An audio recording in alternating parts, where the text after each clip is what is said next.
Good morning. Today's topic is non-stoichiometric defect.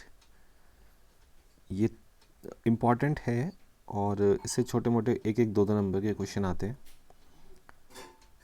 इसके दो types हैं, जैसे हमने पहले बात की है. इसमें there are two types of non stoichiometric defect. सबसे पहला होता है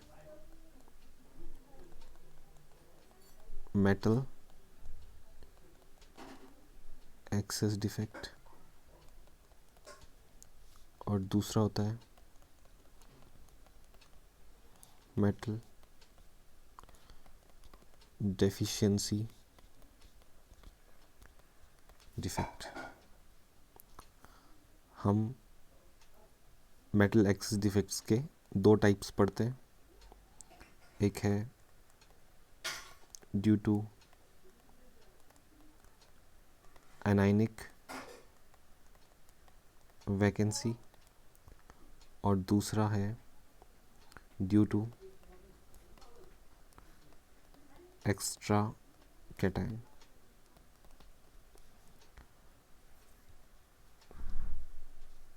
तो सबसे पहले हम मेटल एक्सेस डिफेक्ट तो पढ़ेंगे ही, और उसमें हम पढ़ेंगे ड्यू टू एनायनिक वैकेंसी. ठीक है, तो इसको मैं किनारे कर देता हूँ.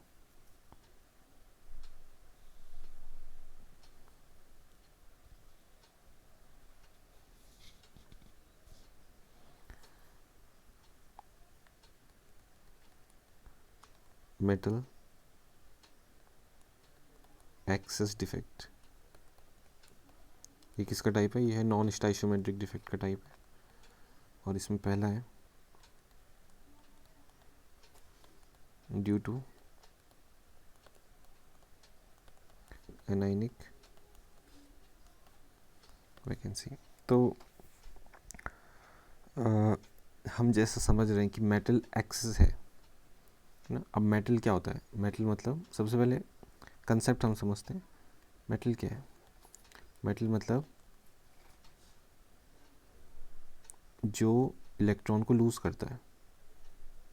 ठीक है, वो मेटल वो मेटल हम कह सकते हैं उसको. जैसे सोडियम है, सोडियम एक मेटल है क्योंकि वो इलेक्ट्रॉन लूज़ करता है, उस पर टेंडेंसी है. 10th क्लास में हमने चैप्टर पढ़ा है मेटल एंड नॉन मेटल्स. तो उसमें हम जानते हैं कि जिसमें इलेक्ट्रॉन लूज़ करने की एबिलिटी होती है उसको हम मेटल कहते हैं, और नॉन मेटल में इलेक्ट्रॉन गेन करने की. तो मेटल मतलब जो इलेक्ट्रॉन लूज़ करे वो मेटल है.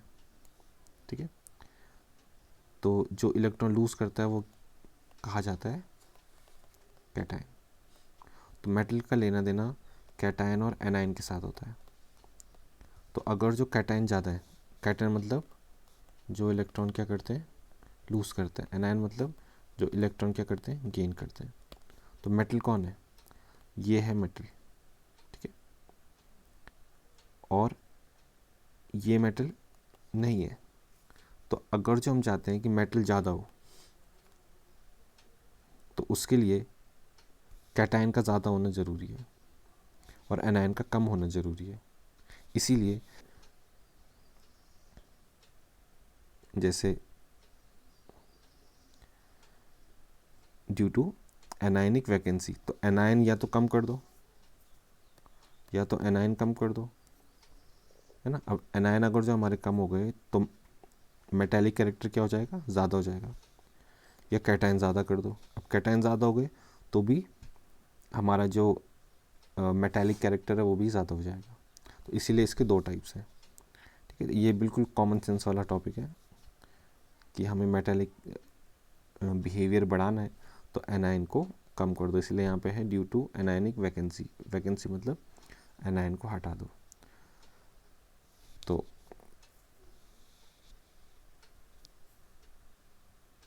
इसमें हम एक एग्ज़ाम्पल लेते हैं. जैसे सपोज़ मेरे पास NaCl है. ठीक है, NaCl वैसे ये वाला डिफेक्ट शो करता है, metal excess defect due to anionic vacancy. अगर जो पेपर में आया कि इसका कोई एग्जांपल लिखो तो बेस्ट एग्जांपल है NaCl. तो ये मान लीजिए NaCl का हो गया crystal. So this is the crystal of NaCl। और अब हम इसको हीट कर रहे हैं, हमने इसको हीट किया है।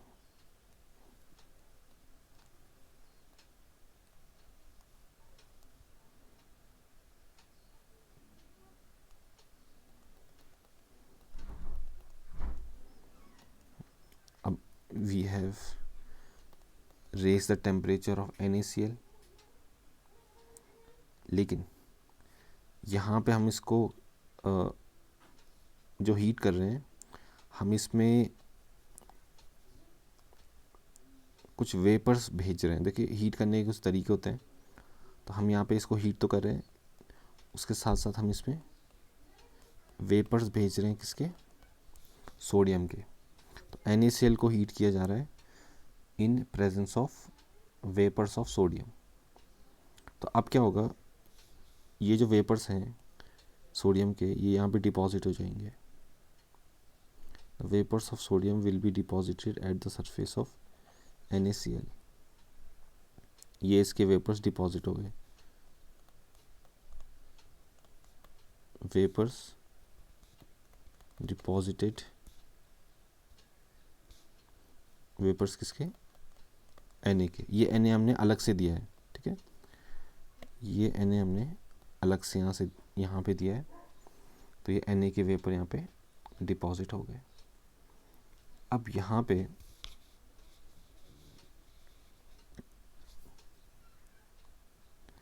जो NaCl का क्रिस्टल है उसको हम समझते हैं।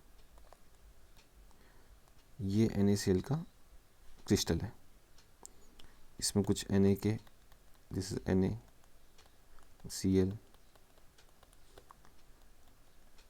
ये कैटायन और एनायन में यहाँ पे बना देता हूँ।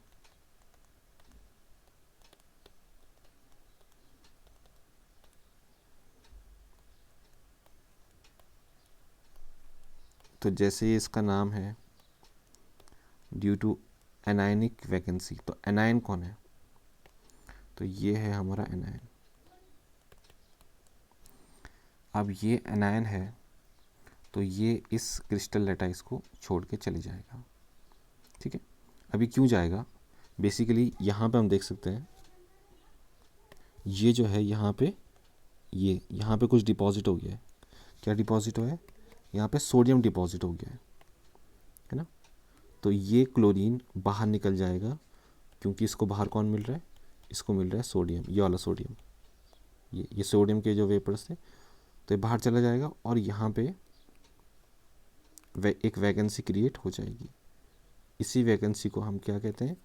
इसको हम कहते हैं ड्यू टू एनायनिक वैकेंसी, ठीक है। लेकिन ये क्लोरीन अपने आयनिक फॉर्म में, ये तब तक सोडियम के साथ कंबाइन नहीं हो सकता, ये तब तक सोडियम के साथ कंबाइन नहीं हो सकता जब तक ये भी एनायन, ये भी आयन के फॉर्म में नहीं है। ये किस फॉर्म में? ये एटम के फॉर्म में है। और ये किस फॉर्म में? ये आयन के फॉर्म में है। तो सोडियम क्या करेगा?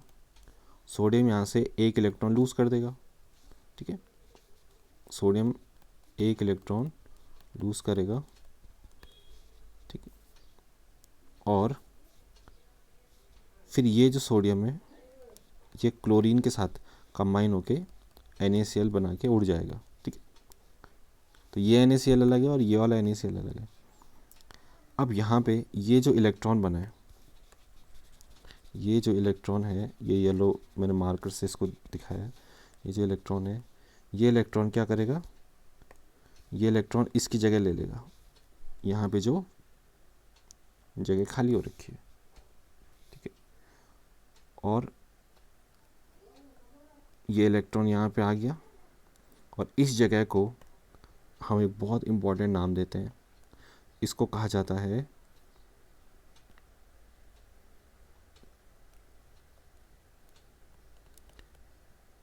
इसको F सेंटर कहा जाता है, इसको F सेंटर कहा जाता है। एग्ज़ाम में वो आपसे पूछते हैं कि व्हाट इज़ F सेंटर, तो F सेंटर होता है द एनायनिक साइट।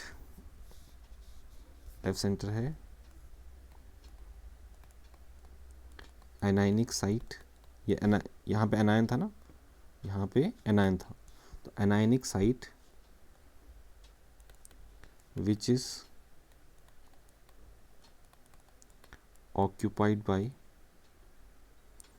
कितना इलेक्ट्रॉन, एक इलेक्ट्रॉन है ना, तो एक इलेक्ट्रॉन को क्या कहेंगे, अनपेयर्ड इलेक्ट्रॉन। दो इलेक्ट्रॉन होते तो पेयर्ड इलेक्ट्रॉन, तो एक इलेक्ट्रॉन है इसलिए ऑक्यूपाइड बाय अनपेयर्ड इलेक्ट्रॉन। ठीक है, तो ये हो गया F centre, the anionic site which is occupied by unpaired electron. और किसी भी सब्सटेंस में अगर जो कलर आता है, किसी भी सब्सटेंस में अगर जो कोई कलर आता है, तो जैसे ये जो NaCl है ये येलो कलर का हो जाएगा। तो आप केमिस्ट्री में ये याद रखिए कि कलर का रीज़न होता है इलेक्ट्रॉन हमेशा। तो यहाँ पे आता है कि यहाँ पे क्वेश्चन आता है कि जब भी हम वेपर्स को भेजते हैं NaCl क्रिस्टल में, तो उसमें येलो कलर क्यों आता है, तो येलो कलर आता है due two electron in F centre. ठीक है, ऐसा है। अब इलेक्ट्रॉन कलर कैसे देता है ये हम पढ़ेंगे 7th वाले चैप्टर में। अब इसका एक और एग्जांपल है, अगर जो सपोज मेरे पास ये होता है LiCl और इस पे मैं भेजता किसके, लिथियम के वेपर, तो कलर पता है कौन सा आता, कलर आता पिंक। ठीक है, अब एक और है, अगर जो मेरे पास होता KCl का क्रिस्टल और इस पे भेजता मैं पोटेशियम के वेपर्स, तो पता है कौन सा कलर आता, तो इसमें कलर आता हमारे पास वायलेट। तो सब अपना अपना खेल है, और ये हमने आज पढ़ दिया है नॉन स्टाइशोमेट्रिक डिफेक्ट, बहुत ही इम्पोर्टेंट है। तो ये हो गया है, आप इसका स्क्रीनशॉट जब भी लेना चाहें ले सकते हैं। डेफिनेशन बहुत इम्पोर्टेंट है एफ सेंटर की। और इसके बाद हम करेंगे metal excess defect due to, मतलब इसका जो सेकंड पार्ट है ये हम करेंगे ड्यू टू एक्स्ट्रा कैटायन। ये बहुत ही छोटा है, तो इसमें बस कैटायन ज़्यादा हो जाते हैं, तो हम इसको पढ़ते हैं, बहुत छोटा है, इसको भी पढ़ लेते हैं। मैं इस पोर्शन को मिटा देता हूँ। कुछ सर्वे मैंने किया था, वो सर्वे में आपको बताता हूँ कि जो कोविड की वैक्सीन है उस पर मैंने थोड़ा सा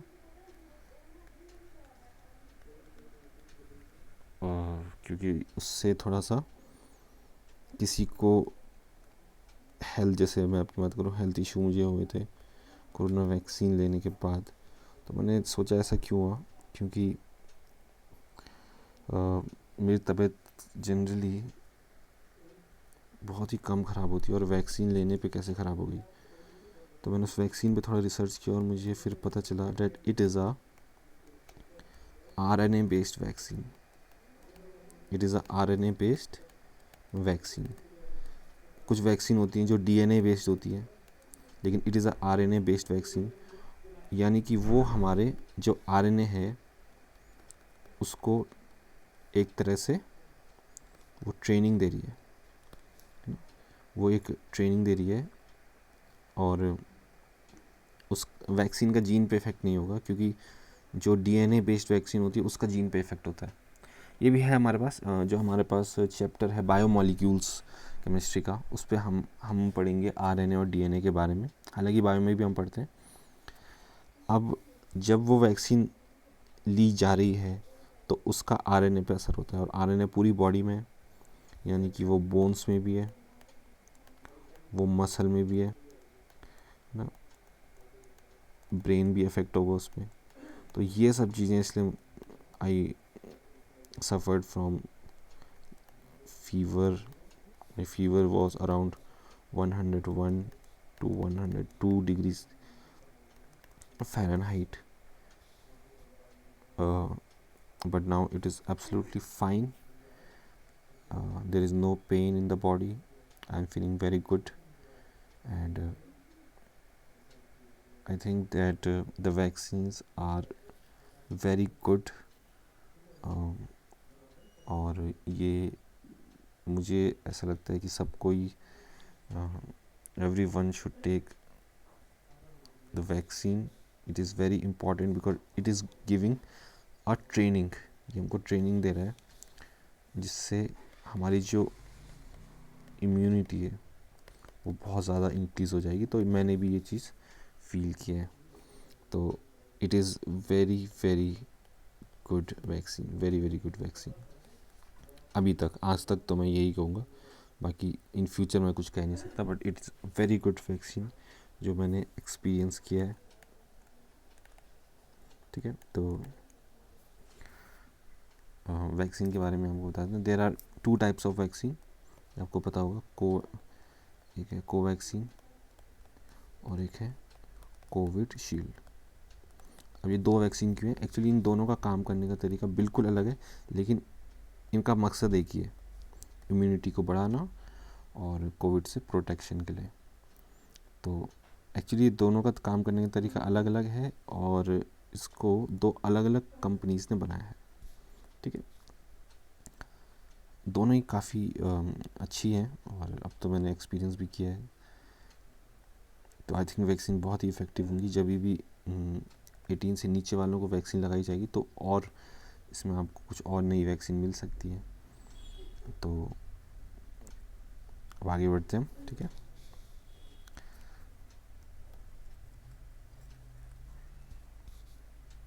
अब हमारे पास जो एक बहुत ही छोटा सा है, due to presence of extra cation,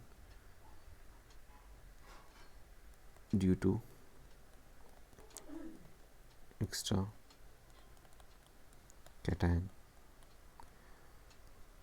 अब देखिए, जैसे उसमें NaCl था, इसका एग्जांपल है जिंक ऑक्साइड। तो जिंक ऑक्साइड जनरली क्या होता है? वो होता है वाइट इन कलर। अब हम जिंक ऑक्साइड को हम इसको हीट करेंगे। जब इसको हीट किया तो ये आयंस में कन्वर्ट हो जाता है। किसमें? ये कैटायन में कन्वर्ट हो जाता है और ये ऑक्सीजन को लिबरेट करता है और इलेक्ट्रॉन भी ये देगा। तो क्या होगा जब हम when zinc oxide is heated, then there is formation of excess cations. किसके कैटायंस हो जाएंगे ज़्यादा? जिंक के कैटायन ज़्यादा हो जाएंगे। और वो कहाँ पे डिपॉजिट हो जाएंगे? Which gets deposited in interstitial site।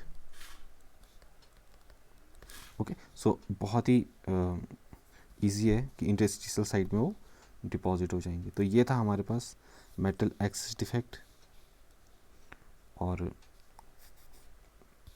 Metal deficiency defect भी हम इसी में ही कर देते हैं, क्योंकि कल भी हमने नहीं पढ़ा था, तो इसलिए कल का लेक्चर भी मैं थोड़ा सा यहाँ पे इंक्लूड कर देता हूँ और बाकी और भी लेक्चर्स में मैं थोड़ा थोड़ा इंक्लूड करता रहूँगा। क्योंकि क्या होता है, स्क्रीन में जब हम देखते हैं तो बहुत ही आँखों में पेन होता है, तो लेक्चर्स को उस हिसाब से रखा है कि आपको कोई प्रॉब्लम भी ना हो जाता। तो ये थोड़ा सा हम एक्स्ट्रा टाइम ले रहे हैं।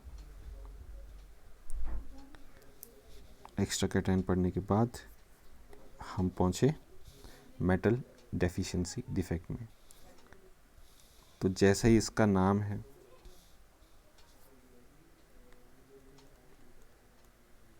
जैसे इसका नाम है मेटल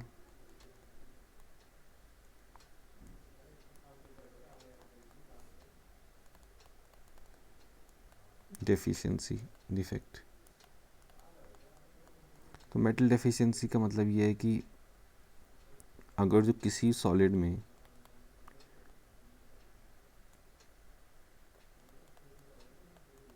देयर इज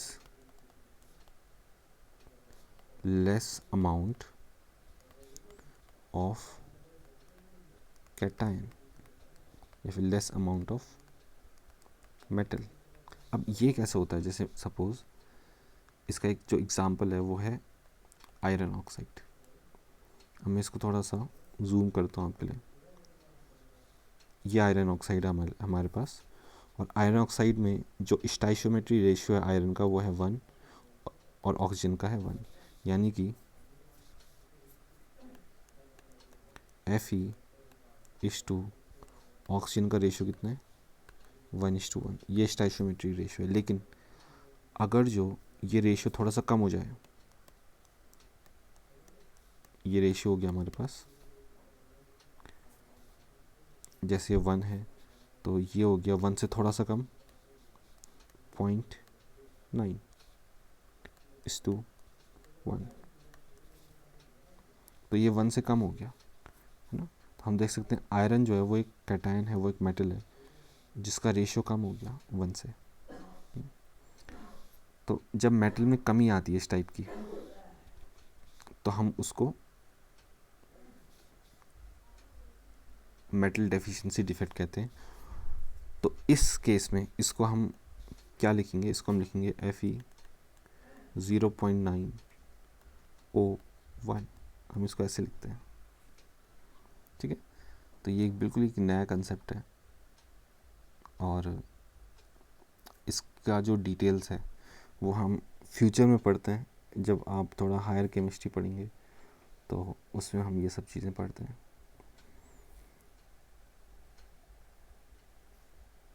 अब थोड़ा सा मैं एक्सप्लेन कर ही देता हूँ आपको, तो आप सोचोगे ये आया कैसे, ये बना कैसे। सपोज़ यहाँ पे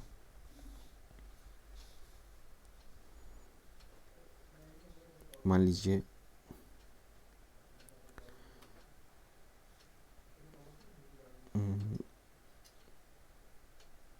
ये पोर्शन है पूरा Fe का, ये पोर्शन है ऑक्सीजन का, और ये है हमारे पास एक पूरा सॉलिड।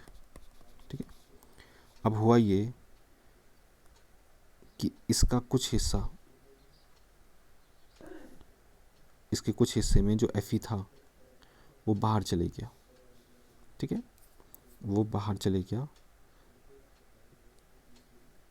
तो अब आप देखो इसका कुछ हिस्सा जब बाहर चले गया तो कितना हिस्सा बचा, इसका बचा 0.9 हिस्सा, मतलब 90% हिस्सा बचा। इसका 90% हिस्सा बचा, और इसका कितना हिस्सा बचा, इसका बचा 100% हिस्सा।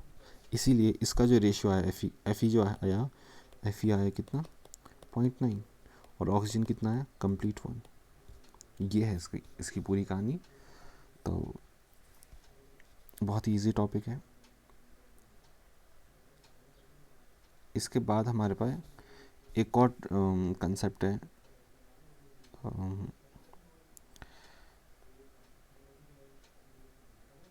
जो हमने टेबल देखी थी, उस टेबल को मैं खोल रहा हूँ। अभी तक हम क्या क्या पढ़ चुके हैं। वैकेंसी डिफेक्ट हो गया, इंटरस्टिशियल डिफेक्ट हो गया, तो पॉइंट डिफेक्ट तो पूरा हो चुका है। स्टाइशियोमेट्रिक डिफेक्ट हो चुका है, मेटल एक्सिस डिफेक्ट भी हो गया, मेटल डेफिशिएंसी डिफेक्ट भी हो गया, और अब लास्ट है इम्प्योरिटी डिफेक्ट। तो अब हम पढ़ेंगे इम्प्योरिटी डिफेक्ट के बारे में।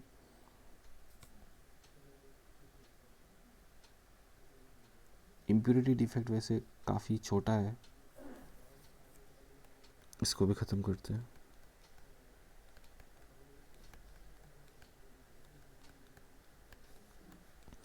इसका एग्जांपल है, अगर जो आप एक पिघले हुए यानी कि मॉल्टन, एक पिघले हुए NaCl को हीट करते हो,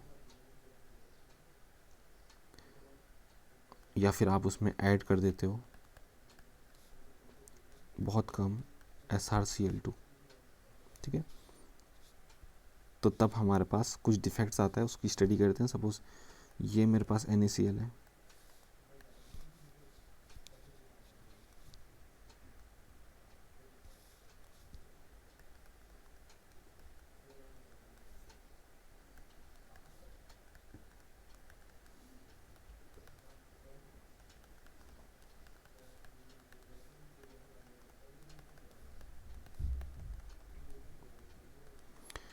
अब हमने इसमें डाला SrCl2, ठीक है। तो अब ये क्या करेगा, Sr+2 के आयंस प्रोड्यूस होंगे। ठीक है, अब आप ध्यान से देखना, Sr पे चार्ज कितना है, +2, और Na पे चार्ज कितना है, +1। तो हम यहाँ से एक बात समझ सकते हैं कि एक Sr+2 का आयन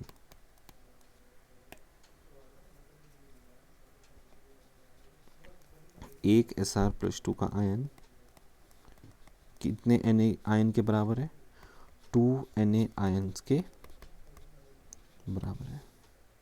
ये आपको समझना है। तो अब क्या होगा, ये Sr का जो आयन है, ये Sr का जो आयन है, ये आयन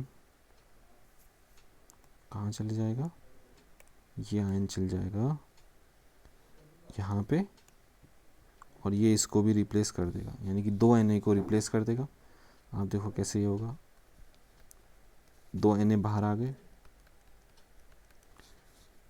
क्योंकि 2 Na मतलब +2 चार्ज, और Sr2 पे तो +2 है ही, तो Sr+2 एक की जगह ले लेगा, क्योंकि एक ही है वो, लेकिन 2 को रिमूव करेगा वो, और यहाँ पे एक डिफेक्ट आ जाएगा, एक वैकेंसी आ जाएगी। ठीक है, तो इम्प्यूरिटी हमने डाली SrCl2, और इसको डालने के बाद जो डिफेक्ट आया, तो इस टाइप के डिफेक्ट को हम कहते हैं इम्प्यूरिटी डिफेक्ट। ठीक है, तो ये इसका बहुत ही अच्छा एग्जाम्पल है। तो ये इतना सही है हमारे सिलेबस में। आज के लिए इतना ही करते हैं। ओके।